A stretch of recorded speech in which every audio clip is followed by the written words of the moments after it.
sign of immaturity or cowardice, but what do you have to say about it, or where should we start from? Should we just say, what is abortion? Okay, so abortion is simply the expulsion or the removal of a fetus or an embryo from the uterine, it could be the fallopian tubes, that is in case of an ectopic pregnancy, but that's just basically it, the removal of a fetus or an embryo. Okay, I want you to go down into it now. The others maybe I do not really understand, but I think that's okay, guys, you understand, right? Okay, so abortion is quite a vast topic because of many reasons. First of all, there's a type of abortion that happens on its own, and that's an abortion known as a spontaneous abortion, or rather a miscarriage as we know it in the general public. So miscarriage is also abortion? Yes, a miscarriage is also an abortion, but it happens on its own. It happens on its own due to maybe environmental reasons, psychological reasons, probably you're too stressed, so you might end up losing your pregnancy. And medically, we categorize it under abortions as well. And then apart from that, we have a medical abortion, which is carried out by the medical personnel themselves at the hospital. So that's just it. That's just it basically about abortion. And for the matter of the fact that abortions can be done in hospital, I just want to make it clear to the general public that abortions in Zambia are legal. Okay? Yes, it's not a criminal offense. They are very much legal. However, there's a procedure to follow before an abortion can be carried out. Okay? What's the procedure? So the procedure is simple, or rather they are conditions that we look at. Will the child be crippled? Will the child have a certain disability that will not allow them to lead a normal life? We also look at the socio-economic aspect of it. We also look at the financial and environmental conditions of the child that is born in. We also look at whether the child will harm the mother or any of the surviving children in the family, or rather will it harm itself. So in those cases, yes, we do abort at the hospital, and it's very much free. You just need to seek the right help. So that's what is called safe abortion? Yes. But is it really safe? Because I've seen others, afterwards they actually die. Okay, so when we call it safe abortion, okay, so safe abortion is done in two ways. You can either use the pill, which is done from home, or you can use an in-clinic method, which uses suction and vacuuming of the embryo or the fetus in the hospital. So that one is strictly done in the hospital and not at home. Unlike with the pill, which can be a combination of two pills or even just one type of pill that you will be given with instructions on how to take and what to expect and when to come to the hospital and when not to come to the hospital.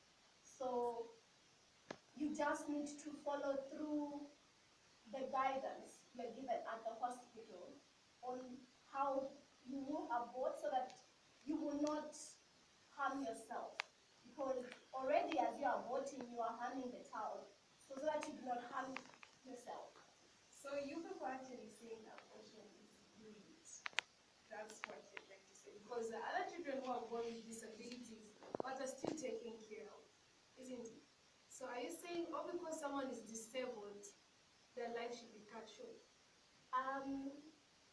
So there's a question there, and I'll relate it in question to the question under discussion, which is abortion a cowardice act, or rather is it maturity? So in terms of aborting somebody who's crippled, or rather whom we suspect is crippled, it comes with a decision made by the parents. Because we will show you what we can see, we will show you what is available for us, and we will give you options. So it's up to the mother, or rather the parents, to choose whether to keep the child because they can afford to maintain the child, or to abort it. Are you going to give birth to a crippled child and put it in the streets to ask for funds, or you rather end the life because you cannot afford to take care.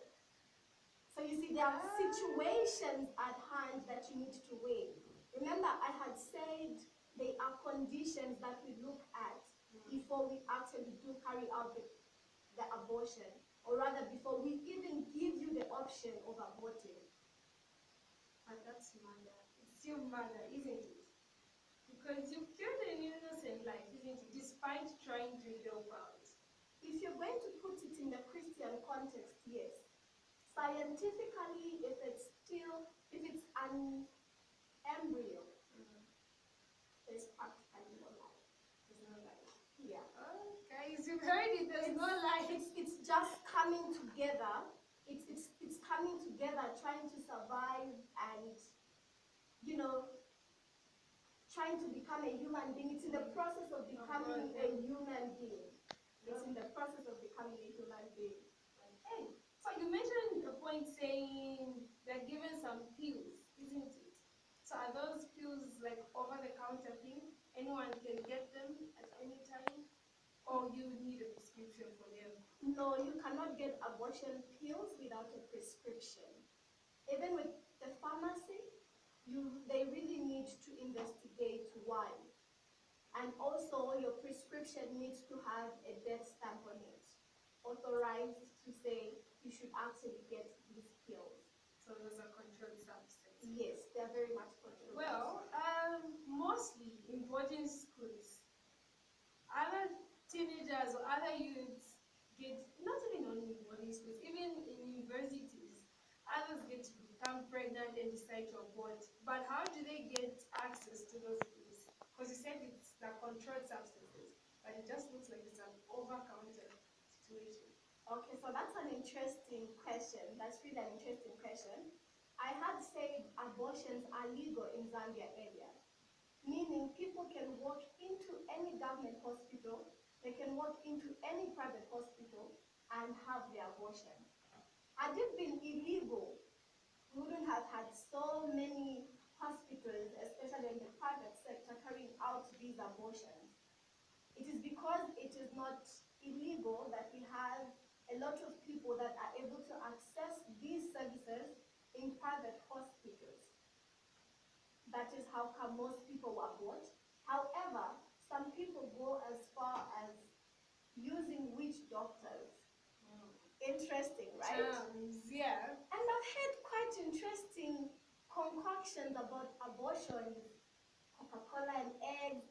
Really, you are feeding the child protein. Oh!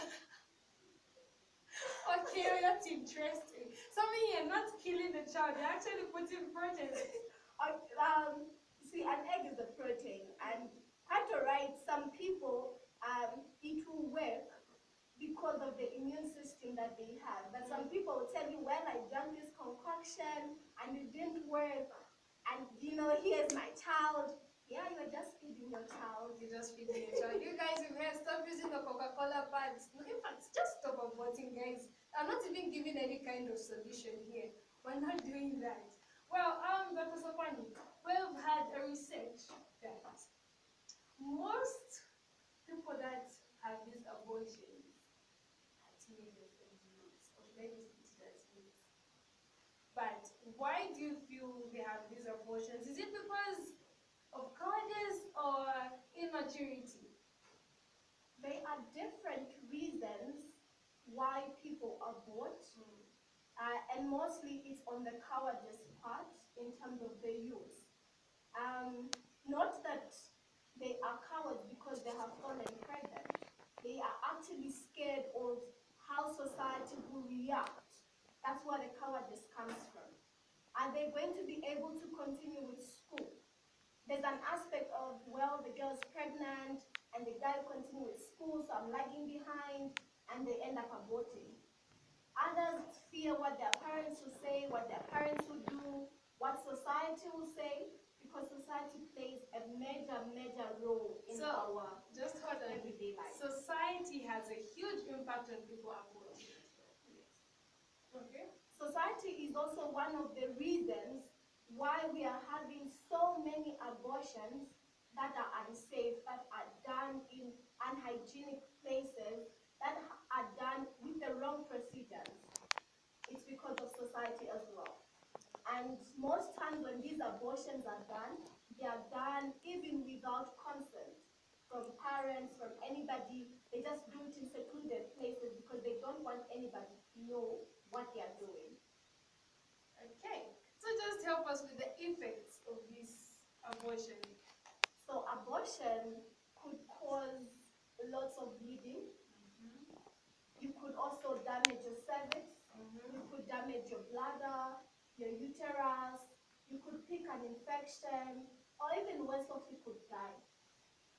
Just like you said, your bathroom is bleeding, losing, what? I think everything is just leading to death there, isn't it? It's like everything is leading to death. Guys, please, abortion is actually a bad thing. Do not attempt it.